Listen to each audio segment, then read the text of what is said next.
السلام عليكم ورحمة الله وبركاته. أهلا بيكم في قناة المثلث الأحمر. في الحلقة دي هنتكلم عن مواعيد عرض وإعادة مسلسل كوبرا.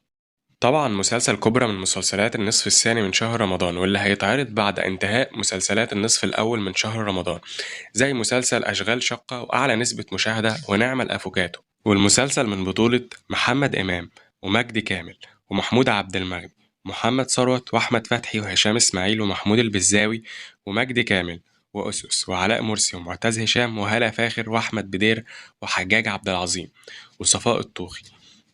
وبتدور أحداث المسلسل حول شخصية صالح المعداوي الشهير بكبرى، واللي بيخرج من السجن وبيخطط إن هو يبدأ حياة جديدة بعيد عن المشاكل، بس بيطلع أستاذه السابق في عالم الجريمة شيخون وبيورطه في جريمة قتل. وبعد ما فقد أمه وأخته بيتجه محمد إمام للتنقل بين المدن عشان يثبت براءته مع أصدقائه القدامى.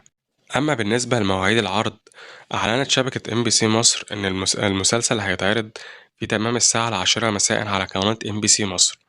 بالنسبة للإعادة، فهي الإعادة هتكون على MBC مصر 2 الساعة 4 عصرا بتوقيت القاهرة. اعمل يا جدع لايك، قول لي الله ينور، ما تشتمني وفي يبقى كده بتقدرني، انما بتعمل تقرا وما تعملش حاجه، تبحلق وتبرق بس في الكومنت او في البوست.